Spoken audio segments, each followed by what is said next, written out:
Last May, right after I was asked by President Trump to chair the Republican National Committee and run his campaign, I took a very important trip to Israel at the request of Norm Coleman, Matt Brooks, and Adam Barron.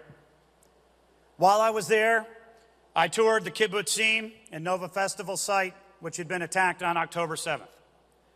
I met with survivors of the attack and families of the hostages. I met with Prime Minister Netanyahu, President Herzog, members of the Knesset, and had a series of very important conversations about the relationship between America and Israel's state going forward. I also had one completely unplanned conversation that I will never forget with a waiter at a restaurant in Jerusalem who simply said, "Sir, we are praying for you. You must win. Because if Donald Trump is not the president, Israel will cease to exist." A powerful reminder that elections have consequences. Shabbat Shalom. It is an honor to be here with the Republican Jewish Coalition, a group which stands firmly for freedom, for the unbreakable bond that now binds the Jewish community with the Republican Party. To Norm, Matt, and everybody here today, I want to thank you for everything that you do, not just for the Republican Party, but for our country, for our ally Israel, and for the future of democracy.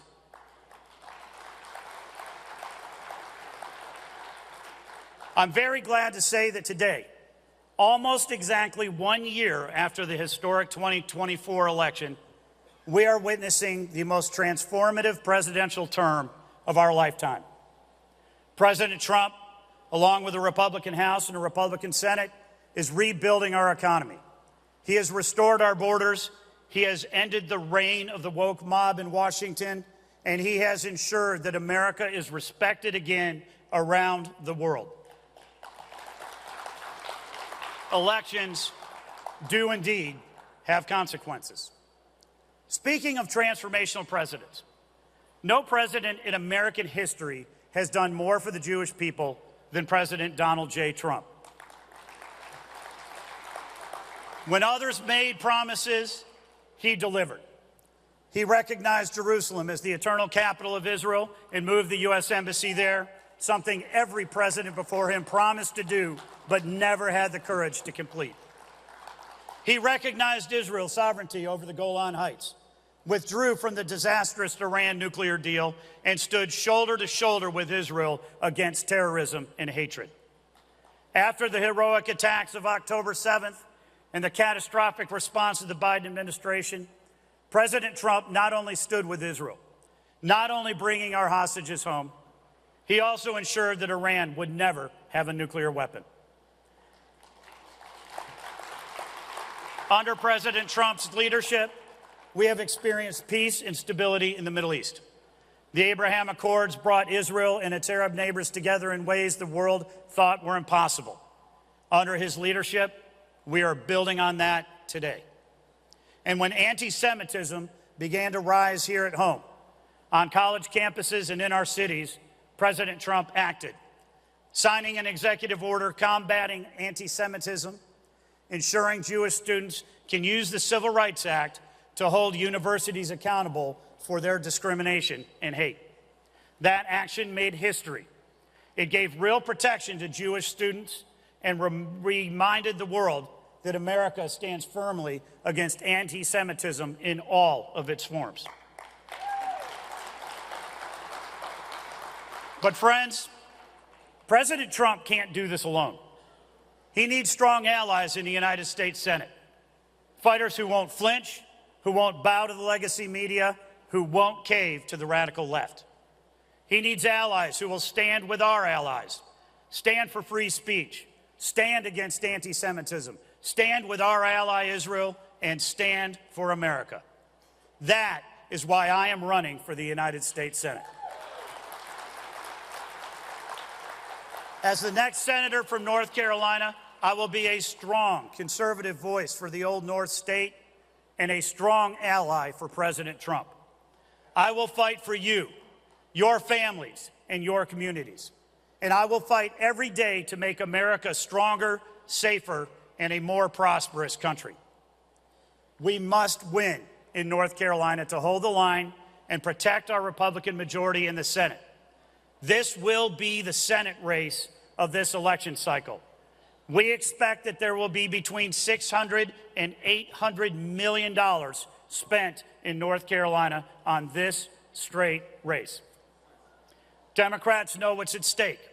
That's why they've recruited a radical, woke leftist to run against me.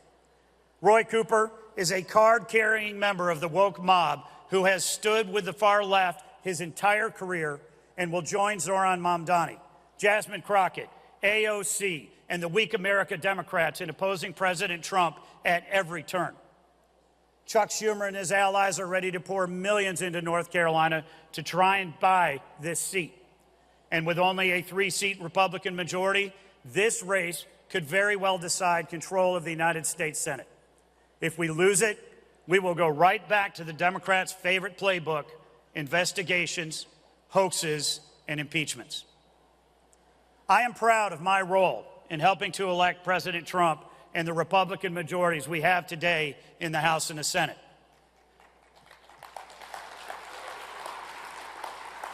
Along with Laura Trump, hundreds of campaign staff, and thousands of volunteers, we were able to get out the vote, protect the ballot, and deliver a historic victory for all of America.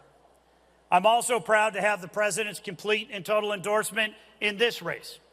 He knows that I will fight every day to create jobs and raise wages, keep our kids and our communities safe, and ensure that our men and women in uniform have what they need to protect our interests and our allies around the world. We cannot afford to let the left take control of the Senate and block President Trump's America First agenda. We cannot go back to open borders, inflationary spending, and a weak America. Please, join me in this fight. Stand with me. Help me defend our values, our allies, and America's future. Together, we can keep North Carolina red, keep the Senate Republican, protect our allies like Israel, and keep America strong. Friends, elections really do have consequences, and history is watching us. With your help and under President Trump's leadership, we will continue to make history.